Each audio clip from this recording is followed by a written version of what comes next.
Peter B. Collins, news and comment. It's Monday, August 17th, 2020. Today's podcast is dedicated to the memory of Trish Cook Berrigan, one of my favorite cousins, who died this morning in London. Not yet 50 years old. 2 years ago, I saw her at a family reunion at Cape Cod, and she was in incredible health. Just a month later, she was diagnosed with glioblastoma, brain cancer. She outlived the predictions of her doctors by over a year, but today was her last breath. And she leaves behind her husband, Ian, and two great kids under the age of 10, Jack and Grace. And our family is deeply saddened at this loss. So today is the launch of the Democrats' Ghost Convention. I'm not sure who deserves credit for that little description, but it's pretty accurate. And we're going to see a series of mostly pre-recorded videos. I think some people are going to attempt to do it live. But let me begin by reminding you that I'm not a member of the Democratic Party. I do not show or have any loyalty to the party. I am an observer. And what I observe saddens me, because the corporate wing of the party is in complete control, and aging centrists who have squelched the progressive impulses of a huge section of the Democratic base will be completely in control. And there'll be, a couple of exceptions. Bernie Sanders is speaking tonight. Elizabeth Warren has a slot. Alexandria Ocasio-Cortez has been given 1 minute. And I think that speaks volumes about the priorities of this party.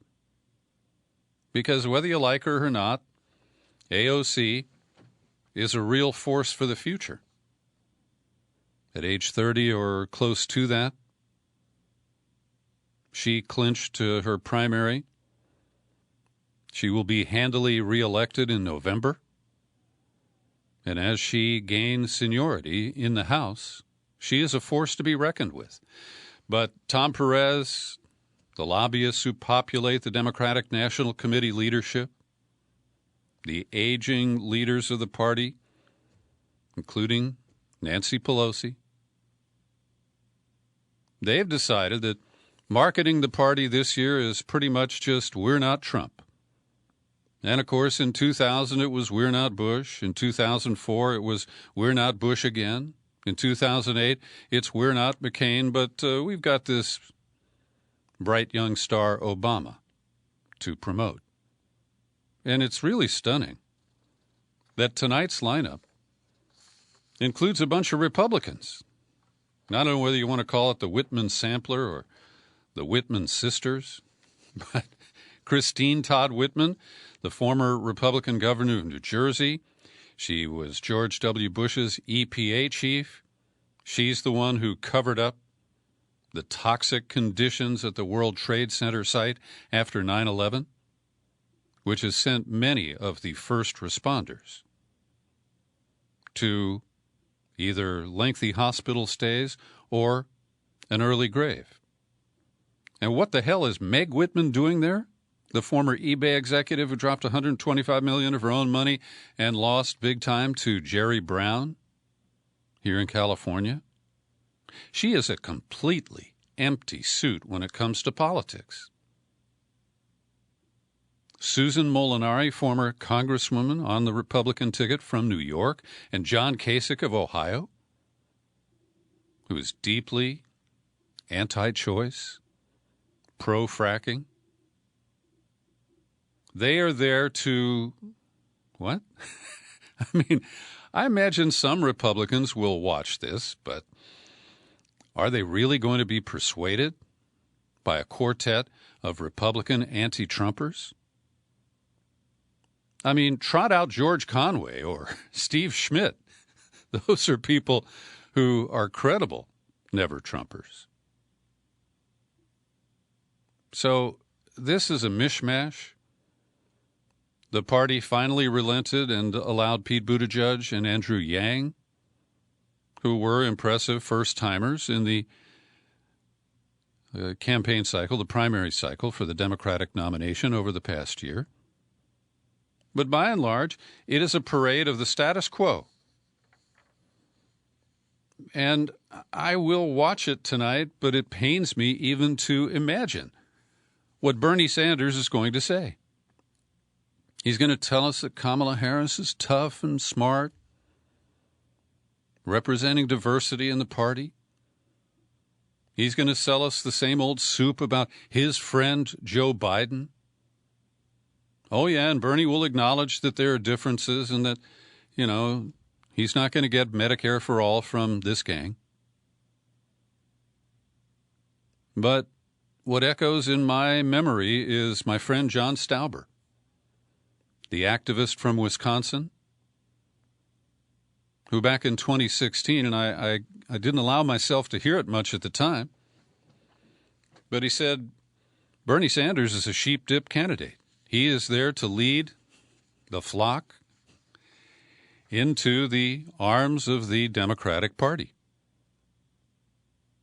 which will tip a hat a few times to progressive issues, while once again assuming that progressive Democratic voters can be wedged in. And it was getting wedged in under Bill Clinton that caused me to leave the Democratic Party. And as I just recited, in virtually every subsequent election where there was some competition, the reflex of Democrats is to just say, we don't really stand for much. We are just different from this odious Republican. And in general, it doesn't work. And I understand that Bernie made a deal with the devil to operate inside the Democratic Party. He never really did surrender his status as an independent. But his accommodation was, if you let me run under the Democratic banner, I will endorse whoever you pick and suck it up and try to sell that candidate to my voters. And one indication that things aren't changing is Forbes magazine, which calls itself the capitalist tool. They have a report out today that Joe Biden is outpacing Donald Trump in billionaire donors. The scoreboard says Biden 106, Trump 93. And some of these people are minor donors like Jerry Hall, who is Mrs. Rupert Murdoch now. She gave Biden $500. So it's not like all of these billionaires are shoveling their billions into the Biden campaign. But it's an interesting marker of the pro-business, pro-rich orientation of the Democratic Party. And we saw several headlines last week after the appointment of Kamala Harris as Biden's running mate that Wall Street is happy. Silicon Valley, really happy. And what that means is there isn't going to be any change, and Biden told a bunch of donors that. And so we are supposed to suck it up because, right, the evil Trump. Oh, and he's evil. And let me be 100% clear, I will never vote for Donald Trump. But I may not vote for anybody for president this year. I know too much about Joe Biden. I'm loath to sign on to the ambitious ladder climbing of my junior senator, Kamala Harris. And it's because, if you'll forgive me, I know too much about these people. I was there as a witness in the Senate hearing room when Biden bungled the confirmation hearings of Clarence Thomas. And I've watched him over the years where there have been moments, all right, Biden stood up to most of the cabinet in opposing Obama's surges into Afghanistan. But not a lot of other differentiating examples of Joe Biden's positions come to mind. And I am glad to see, they didn't poll me on this, but the polls that we'll get to in a moment show that the Democrats are at least expressing to pollsters greater enthusiasm for Biden than they did a few months ago. And some of that is buttressed by the addition of Harris to the ticket.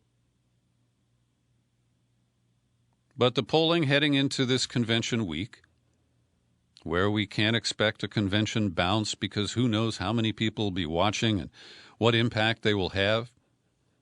One of the things that conventions do is they pipe in this false enthusiasm from the crowds of partisans who cheer every and any utterance from somebody up on the podium. So it's going to be kind of flat. And maybe, in the Zoom era, it will still produce some sort of a bounce for the Biden-Harris team.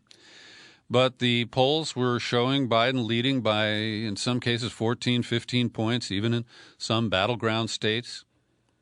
On average now, that has been shaved down to 8 to 9 percentage points among likely voters.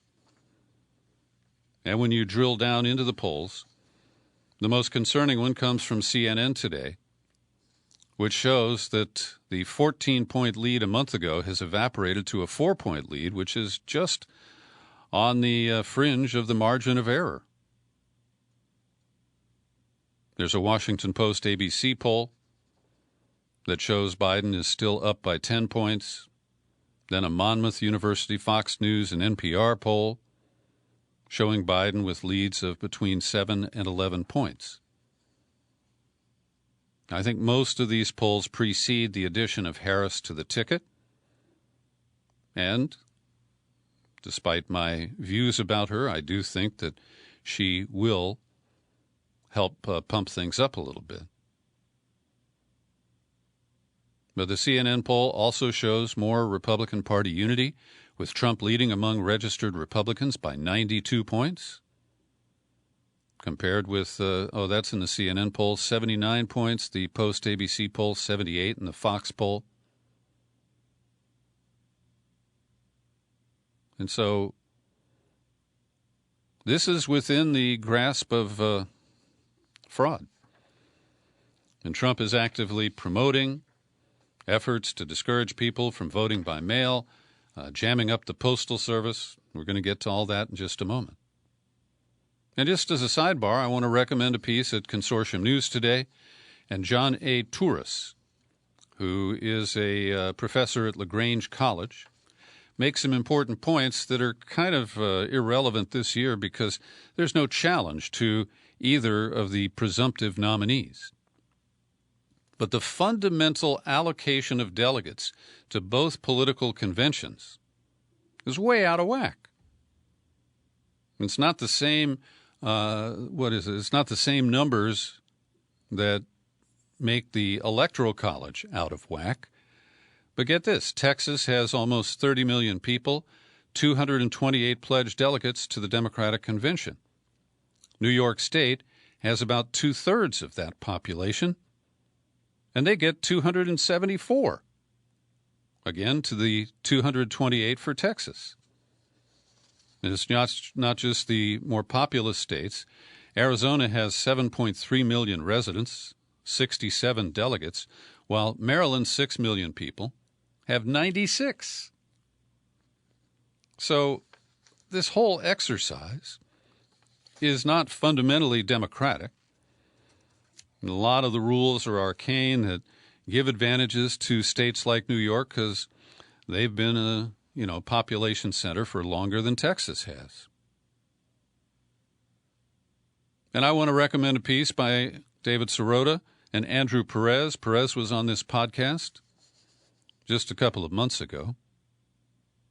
And the latest newsletter, TMI, from Sirota and Perez, shows that while Bernie Sanders has made a big deal about getting the Biden team to accept a public option in addition to Obamacare, well, the truth is that Big Pharma and the medical insurance industry are spending lots of money and threatening to spend more to force Democratic candidates to fall in line. And it appears that many of them, especially some of the challengers in the Senate, read the polls. They know Medicare for All is hugely popular. They know that a public option is, like a fat-free version of Medicare for All. And so they're campaigning on that. But this article by Perez and Sirota suggests that once the election is decided, that the Democrats have already made their commitment to back away because it would offend a significant donor class. And they're just going to make some tweaks to Obamacare, which is not affordable for many people. And we now have more than 20 million people who have lost their employer-provided coverage because of layoffs and job losses in this pandemic. And I invite you to listen critically to the speeches and see who will stand out and give a full-throated call for single-payer health care, who will address those millions of people who've lost their coverage. Many are also on the verge of foreclosure. They are food challenged. They're at risk for hunger is what that means. And I don't think you're going to hear a lot about poor people. There'll be political squabbles trying to differentiate from Trump. But will the historically inclined party, the Democrats, will they address their former base, working class families, those who are moving up in the middle class? Or are they going to celebrate? I mean, Mike Bloomberg gets to talk. And he hasn't even delivered on his promises to, turn over the offices that he had set up in the primary to Democratic candidates and state organizations.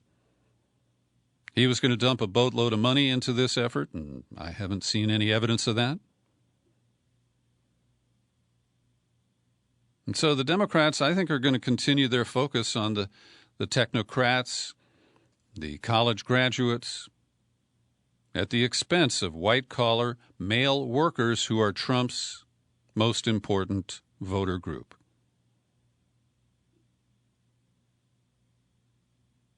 So I referenced the battle over the post office, and there are quite a few things going on. Speaker Pelosi has called the House back into session for this Saturday to consider legislation that is likely to go nowhere.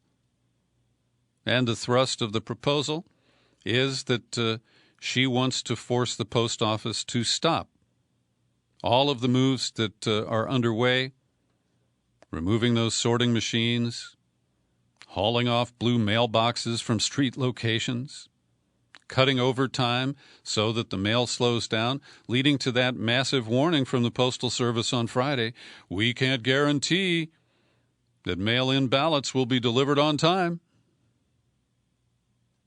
So this is mostly for show, because we know what will happen when a bill like that gets to the Senate.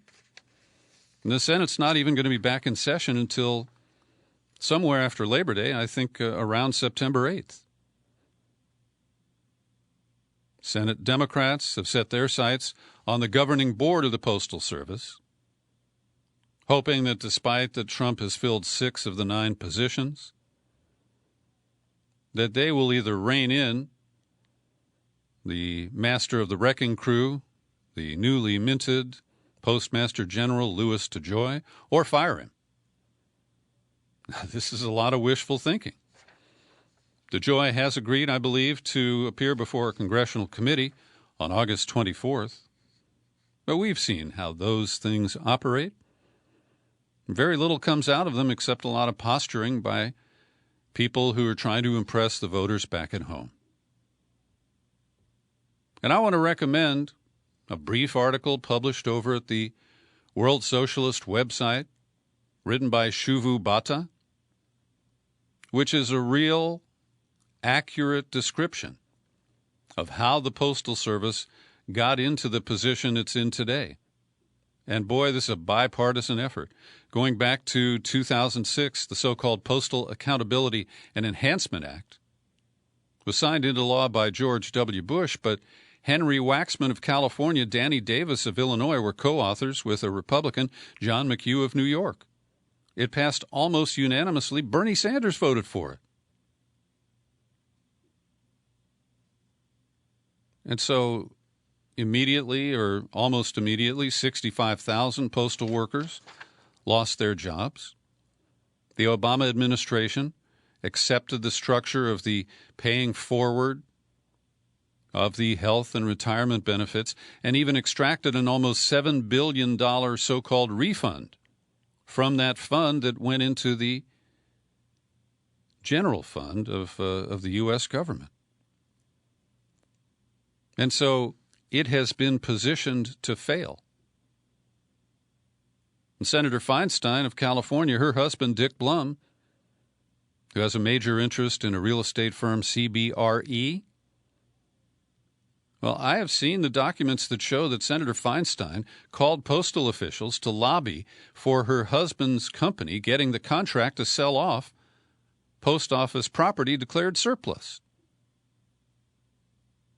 So this has been a bipartisan undermining of the Postal Service. And now Democrats are appropriately appalled at their handiwork and the opportunity they served up to Trump.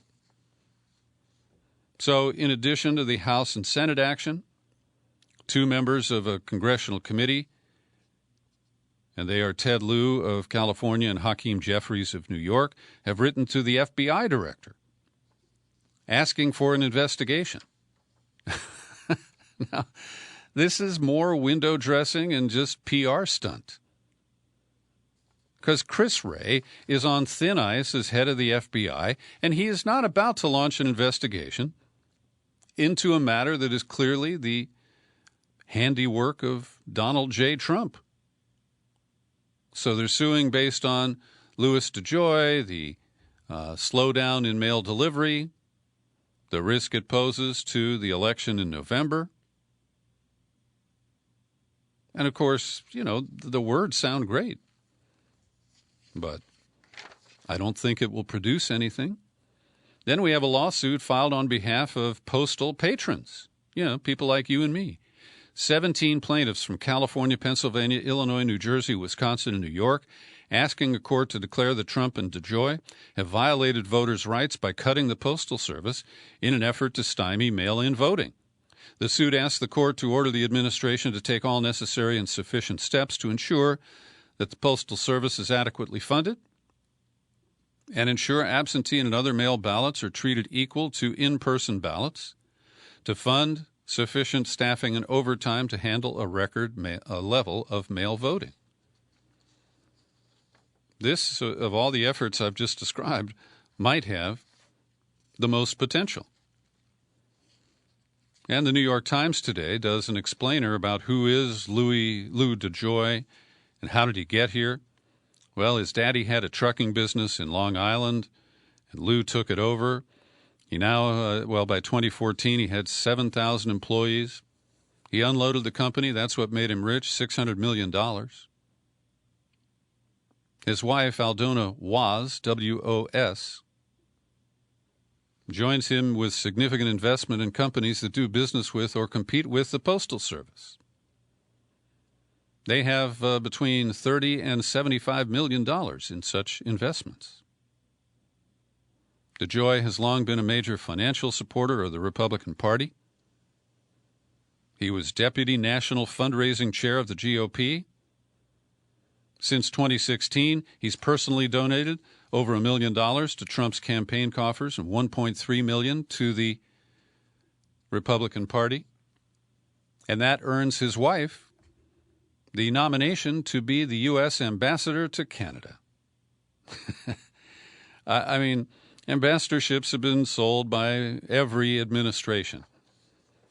But to see the double dip there of DeJoy and Was is just a real great picture of how things operate today. And meanwhile, Trump keeps lying about the risk of fraud through mail-in balloting, as he is going to vote by mail in the Florida primary this week. He's also continuing to lie, using a statement by Dr. Fauci that was issued the other day, which had a lot of precursors before he said, there's no reason why you shouldn't be able to do that, meaning vote in person if all the protocols are followed. But the Trump campaign edited that comment into a tweet that makes it seem like Fauci is saying, oh, everybody should vote at the polls. And Trump misstates the issue when he says that voting by mail is just fine in Florida, but in Nevada, he said there's no signature verification. That is flatly false. And he acts like, you're going to be able to pick up a mail-in ballot from the floor of your local post office, or it'll arrive with your junk mail unsolicited. But in every case I'm aware of, you have to apply for an absentee ballot, and they're sending out those applications. Trump is also against drop boxes. And this is just laughable. Why can't your county election office have boxes all around the county where you can drop your ballot, just like you would if it's the U.S. mail, but no postage is required because they collect them from those boxes themselves? They can't get delayed or lost in the mail. Doesn't matter how many sorting machines they take out, how many blue boxes they remove. But Trump's suspicious of that. Some states use drop boxes for the collection of universal mail-in ballots. So who is going to collect the ballots, and what might be done to them prior to tabulation?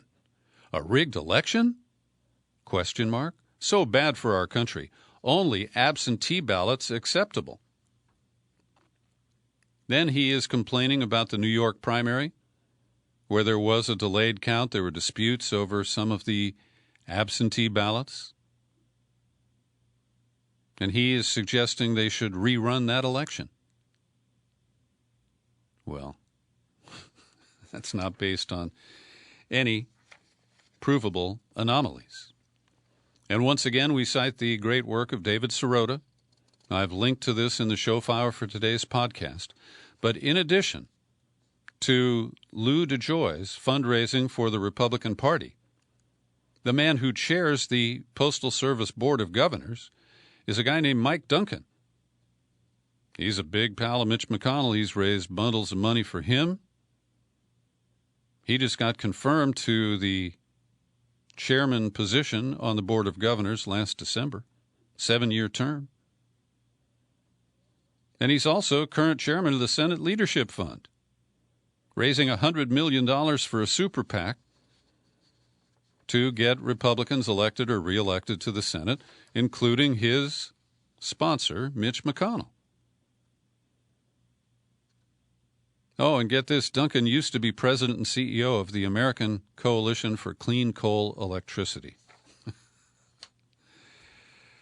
Oh, I laugh to try to cover for despair. And here's another issue where Trump has read the polls and seen that he could pick up some young voters, or he hopes to, by dangling a pardon for Ed Snowden. And in a good commentary published at Common Dreams, Andrea Hermanos writes, Democrats were urged this weekend to publicly demand a pardon for Ed Snowden after Trump said he was considering it. And, of course, the Democrats, particularly at the convention, if they talk about Ed Snowden at all, they will call him a traitor. And they will use Trump's dangling of a pardon to promote Russiagate and all of the unhinged neocon views of the Obama-era appointees, including Susan Rice. And she's the one who tweeted after Trump talked about this pardon possibility. Just period, can't period. Congratulations, GOP. This is who you are now. Well, it gives me some relief that Rice was not selected as Biden's running mate. But Glenn Greenwald tweeted, national security apparatchiks like Rice have wanted Snowden in prison for years because he exposed how they secretly and illegally converted the internet into their spying playground. But the Democrats, they don't reward people who take courageous positions and who outgame the opposition. And Trump has teed this up for Democrats to fall in line and be against Ed Snowden. And it is just stupid. And I guess this is an effort to undermine Snowden, but The Guardian, which turned on whistleblowers and leakers after they published Snowden's documents, WikiLeaks documents, they disclosed that Ed Snowden has earned more than $1.2 million in the last 5 years since he went into exile in Moscow. And it's fair to say that Joe Biden was the administration point man who bottled Ed Snowden up at the airport there in Moscow for a long time, blocked his efforts to go to Central America and seek asylum. So he published a book and got an advance. He gets paid for speaking, not quite as much as Obama or Bush. $50,000 for a speech to a brokerage firm, $10,000 for a speech to Deutsche Telekom. He grabbed $28,000 from the University of Colorado Boulder, $30,000 from a Canadian motivational consultancy. I don't have any problem with that. The New York Times buried a story in the Saturday paper that the extension of the FISA law and the so-called elements of the Patriot Act that essentially form the legal basis for widespread surveillance of Americans in the United States. We covered this last week, the lawsuit that includes Bill Binney as an expert witness. Well, the House initially couldn't pass a bill, and so Pelosi created a committee and rammed through, basically with modest modifications, the original bill after it expired. Sent it over to the Senate, and for whatever reason, Mitch McConnell has it on ice. We may not see that pass, and it would be, moderate relief for those of us who are hardliners about the Fourth Amendment. Today I'm releasing an in-depth interview with veteran journalist James B. Steele. He and his partner wrote for the Philadelphia Inquirer for many years, and in 1992 they published a book called America, What Went Wrong. They have just published an updated edition of the book. And they sent warning signals in 92 that the middle class was stalled in its growth and expansion in this country. Wages have been flat for years. They're still flat.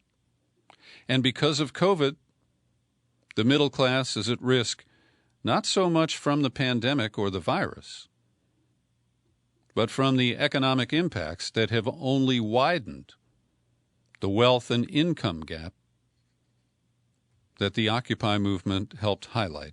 Here's an excerpt from my conversation with Jim Steele. What I'm worried about is that all of these structural problems that had been eroding middle-class incomes for years, which we write about in the book, may be put off further because people will be so happy for just whatever they're going to get once this particular crisis is over. So that is even further going to delay what middle-class America needs. That's the case, unless, of course, we have a significant structural change in Washington, where X number of laws get passed and you really start pumping money into the country as a whole. It hasn't happened yet, and we'll have to see if it does. But I worry that it won't. Even we'll be so happy. I mean, people will be glad glad to have a job. Don't misunderstand me. It's better to have a job than not a job. I understand that completely. But I really do worry that it may put off even further dealing with these fundamental issues that have eroded the middle class and created this drastic income inequality in this country. Can I tell you one thing? When Don and I wrote the first book, income inequality was kind of the first edition of this book. Mm-hmm. That was 92, right, Jim? 92. Yeah, 1992. Income inequality was one of the things we warned about.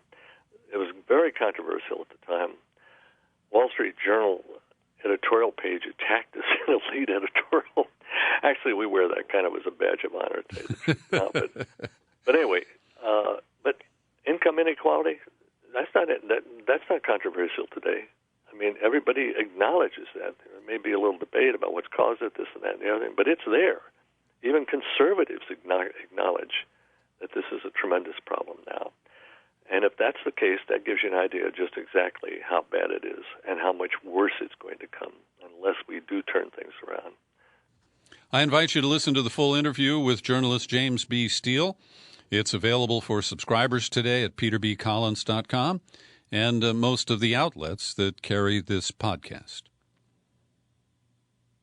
Now, we've talked about the struggles in Washington related to the incomplete relief efforts to help keep people from being evicted, from being foreclosed, from running out of food. And one of the big stumbling blocks is the Democratic proposal of almost $1 trillion in aid to states and cities. And the New York Times, does a good job today with a color graph showing that it isn't just blue states and blue cities that are in pretty dire needs. They have a chart here that shows, for example, that Republican strongholds like Orlando, Jacksonville, Baton Rouge, New Orleans, a purple city like Philadelphia, red cities like Oklahoma City, Louisville, Indianapolis, Charlotte, Memphis, Nashville, and every major city in Texas,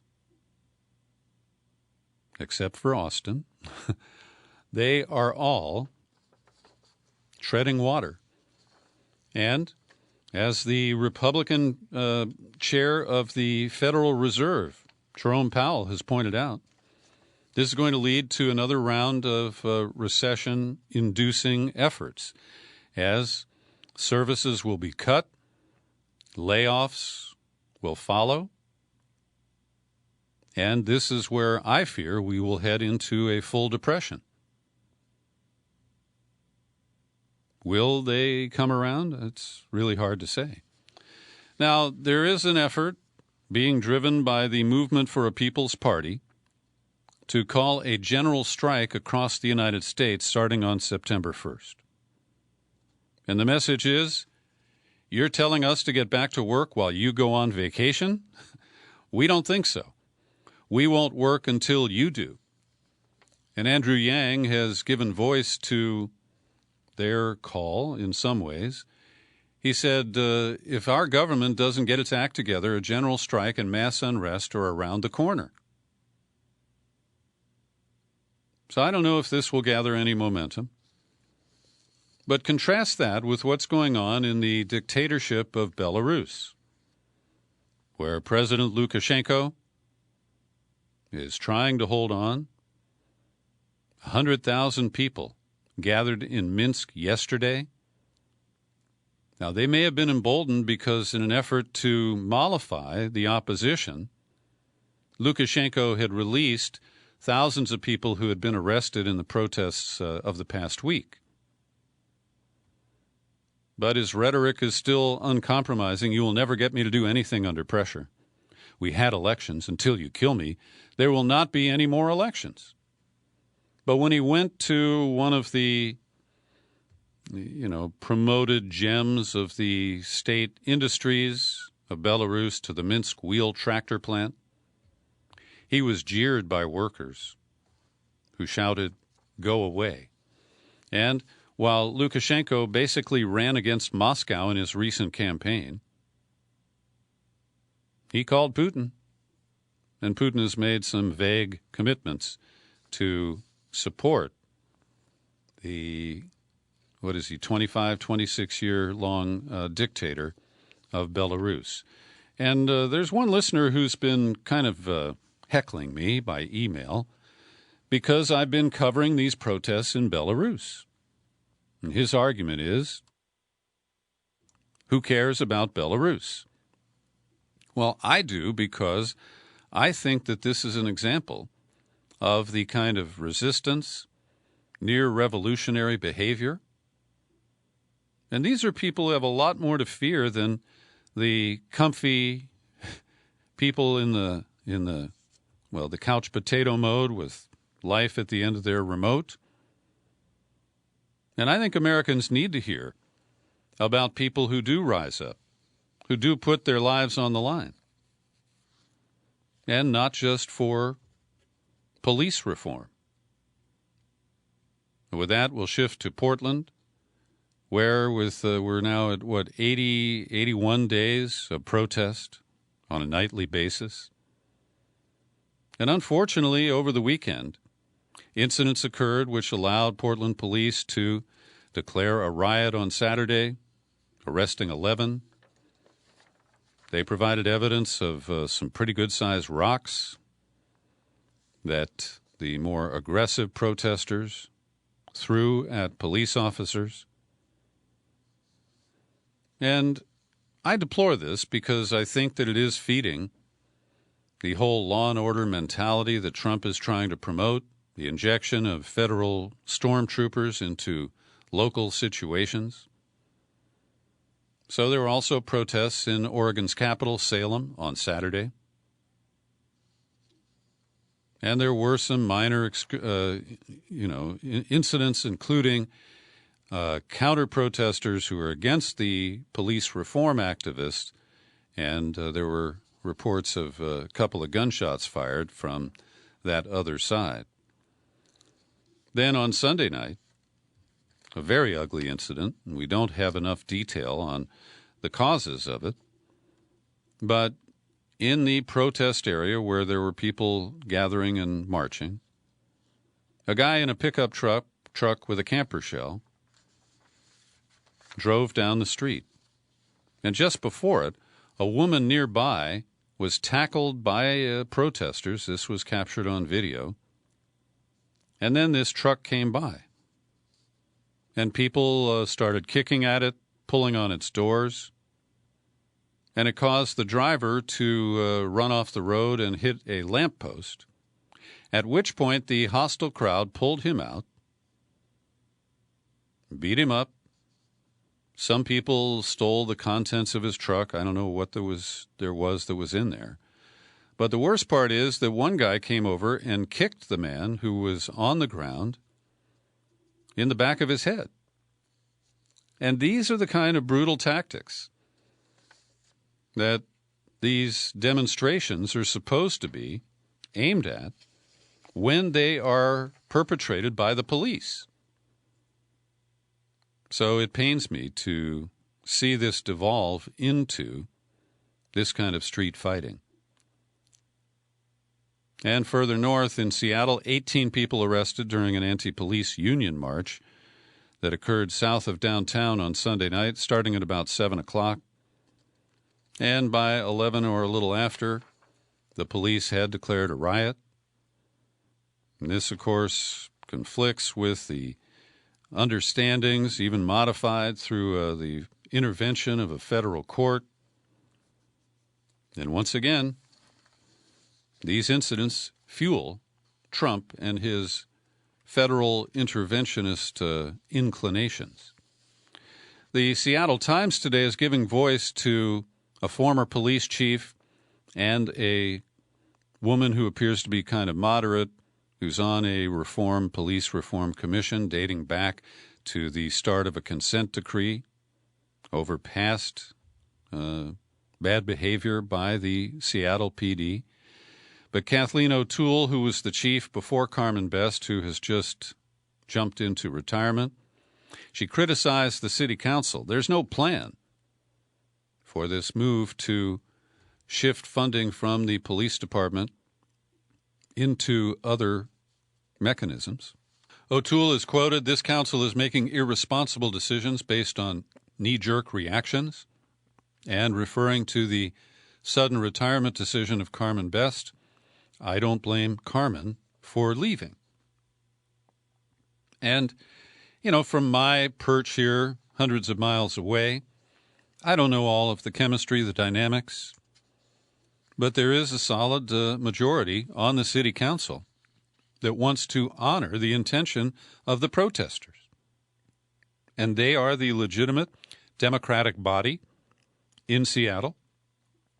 And Mayor Durkin, a former prosecutor, and Carmen Best, and now O'Toole, they have the support of a federal judge who has intervened in the democratic sovereignty of the city council. He is Federal Judge James Robart, and he brushed back the council because some of their moves appear to conflict with agreements in the prior federal oversight and monitoring decrees. And so there are a lot of tensions. It's a complicated situation. But at least from this article, I get a pronounced bias from the coverage of the Seattle Times. A couple of international stories. Mike Pompeo embarrassed the United States by demanding that the UN Security Council join us in an unhinged approach to trying to impose or extend the arms embargo on Iran. And this is where the U.S. speaks with forked tongue, because Pompeo, sorry about that. Let me just mention that Biden has promised that he would return to the six-party agreement with Iran, and I support that element of Biden's foreign policy. But Pompeo was rejected by the Security Council, which did not embrace the call from the United States, which exited the agreement. We breached it. And now we want to use part of it to claim that we can impose snapback sanctions on Iran. And it is incoherent, and the Security Council recognized that and roundly rejected the U.S. position. Also, I wanted to point out Biden's posture toward Israel, which is hardly any different from Trump. For example, Biden supports keeping the U.S. Embassy in Jerusalem, where Trump transferred it in a very controversial move. And in the deliberations at the Democratic National Committee platform team or platform committee, Biden made it clear that he did not want the word occupation used in reference to Israel's treatment of the Palestinians. And so we can expect no real change if Biden is elected. Similarly, when it comes to regime change in Venezuela, the Democrats are critical of the failure of the effort to insert Juan Guaido in place of the legitimate leader of Venezuela, Nicolas Maduro. And do you hear any Democratic officials protesting the recent action where the U.S. managed to interdict 4 tanker ships that were bound for Venezuela, which desperately needs gasoline because the sanctions have made it impossible to repair their infrastructure, and an oil-rich nation has to import basic fuels? American officials would not describe how the high seas intercepts occurred other than to say U.S. military ships were not involved. But the U.S. apparently has seized this oil, will auction it off, and put that money into a State Department fund. This is piracy, pure and simple. And you don't hear the Democrats oppose it. And there's a good analytical piece published today at consortiumnews.com by Steve Elner. And I'll just quote briefly from it, but he singles out Chris Murphy, the Democratic senator from Connecticut, who criticized the U.S. policy toward Venezuela as an unmitigated disaster only because it didn't succeed in regime change. And he was hammering Elliott Abrams at an August 4th Foreign Relations Committee hearing. And again, he is not opposed to the end target here, which is to get Maduro out. He's only arguing over the methods and acknowledging that the Guaido move has failed. Every day I like to pause for a second and thank the people who support my work here at the PBC podcast with your subscriptions. People like Doug Cooper, David Radcliffe, Andy Rush, and Brian Massey. They chip in $5 or $10 a month each to keep everything going here. I invite you to become a subscriber as well and keep this independent voice being heard all over the world. All you have to do is visit peterbcollins.com/sign up. Here's today's COVID-19 update edited by Linda Lewis. First, we look at the numbers. Worldwide, 21.7 million cases confirmed. Total deaths now at 776,000. In the United States, 5.4 million confirmed cases. Total deaths edging upward of 170,000. And we cannot rely on these figures, which I'll explain in a moment, but the new cases reported for Sunday dropped below 50,000 to 42,000, and the new deaths reported amounted to 516 after almost a week of numbers well over 1,000. In Victoria, Australia, currently in lockdown to a second wave, an inquiry found that nearly all current cases are linked to travelers who stayed at quarantine hotels after returning from abroad. Hotel guards reportedly were told masks and other protection would not be necessary as long as they adhered to social distancing. At the end of March, Australia's federal government said everyone returning to the country from abroad would have to enter mandatory quarantine programs, which would be run by individual states. And on Monday, Victoria recorded 25 more deaths and 282 new cases, making it the state's deadliest single day since the start of the pandemic. Now, this is something I'm concerned about. An Italian cruise ship, the Grandiosa, has set sail from Genoa for a 7-night tour. Now, I wonder how many passengers have actually signed up for this cruise, but this is kind of testing consumer demand and whether people think it's safe to go back on cruise ships. The cruise lines insist that they're doing everything they can to keep passengers safe. A manager told reporters that the safety precautions put in place are the most that any cruise line has ever attempted, and they have canceled the buffet. Now, most of the cruisers I know do it for the buffet. It's like the scenery and the cities that you visit are quite secondary. Anyway, this ship has more than 100 hand sanitizing stations, clearly marked social distancing lines all over the ship, and lots of plexiglass. And Linda adds parenthetically, good luck with that. The experiences of other establishments that serve alcohol is that people forget about social distancing after a few drinks.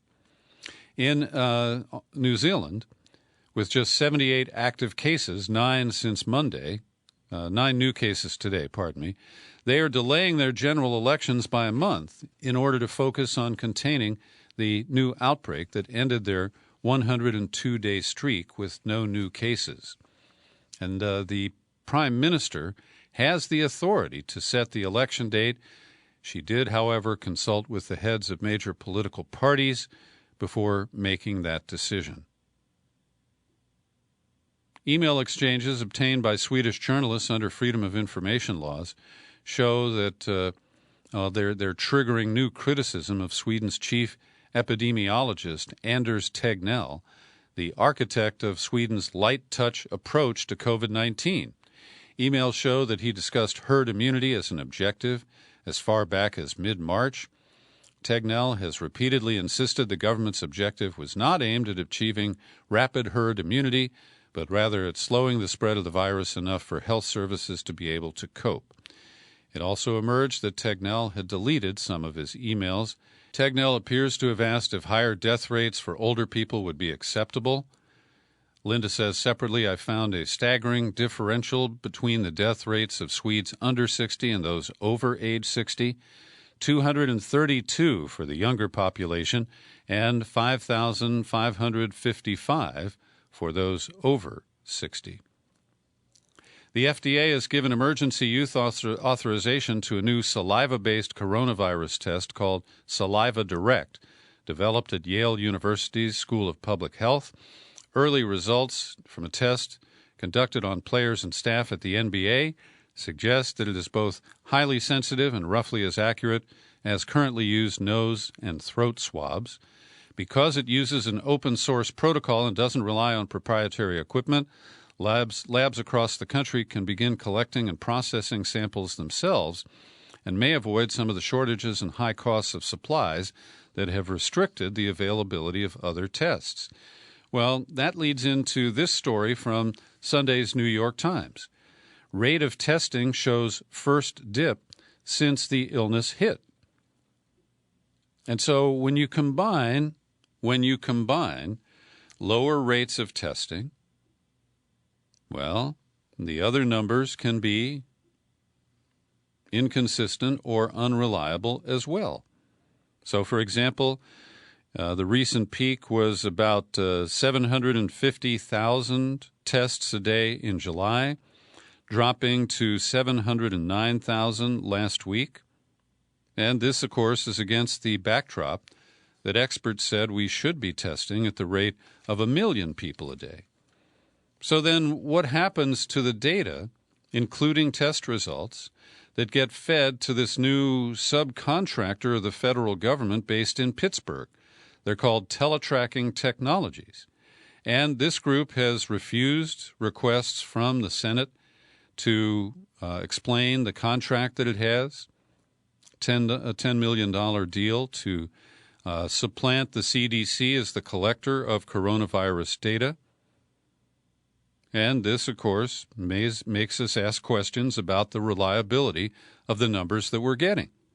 And we know that Trump wants fewer tests because he wants to keep the numbers low. He doesn't care about the true impact of the data and how it helps public health officials plan for, how many hospital beds are going to be needed and what the trajectory of COVID infections is likely to be.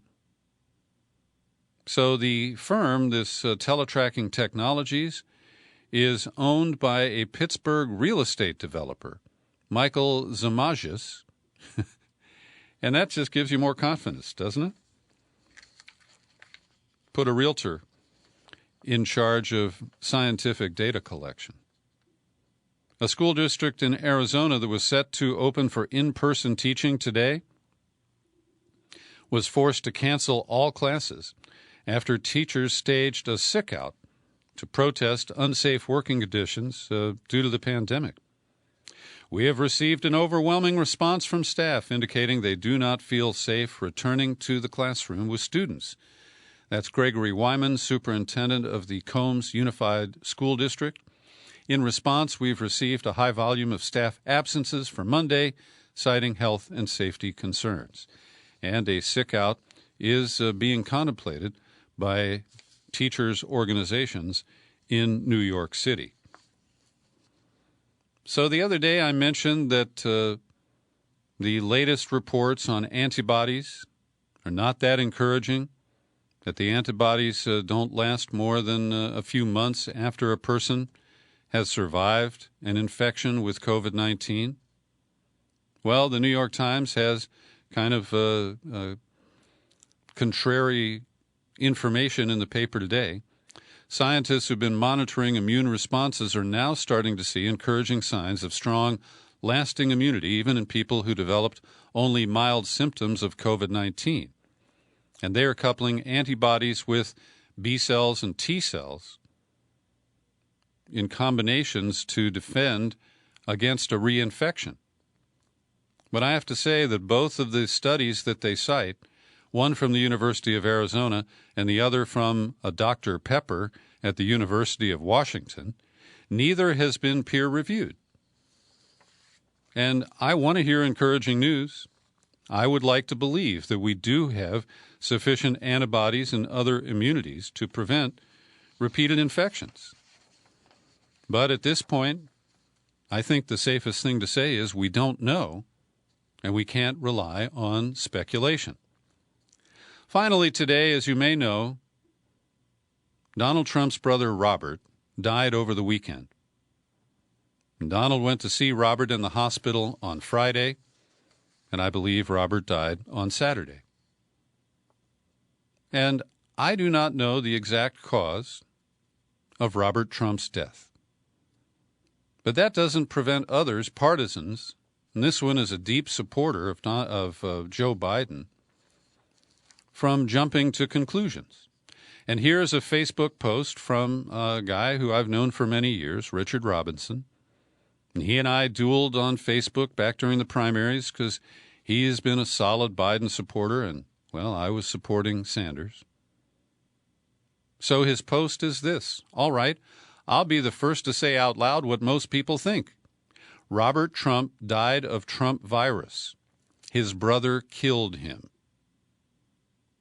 Now, I object to this because at this point, the best reporting we have from the New York Times is that Robert Trump was suffering from a series of brain bleeds that were caused by a fall. There is zero indication that has leaked or even, any kind of solid information that Robert Trump was infected with coronavirus. And it is a serious stretch to say that Donald Trump killed his brother because of his bungling of the response to COVID-19. And so I responded, this is an obvious question that anyone might ask. New York Times reports that Robert Trump was suffering from a series of brain bleeds caused by a fall. So your post is as tawdry as Trump's demagoguery about Kamala's citizenship. Your comment reflects the inverse of Michelle Obama's maxim: when they go low, you go lower. And I said, please reconsider. So Rich responded, the brain bleed was caused by blood thinners, which are prescribed for the virus. I don't know that to be true. He goes on, I want an official report. Peter, do you have one? Well, I'm not saying that I know. I'm saying what's been reported and that there has been no linkage to COVID. And he continues here, many maladies that are described on death certificates are really virus-related. I don't believe a goddamn word coming from Trump sycophants. And later he responded to my comment with, if it were faux, F-A-U-X, I don't know what that exactly refers to, and Obama was president, what would the Trump narrative be?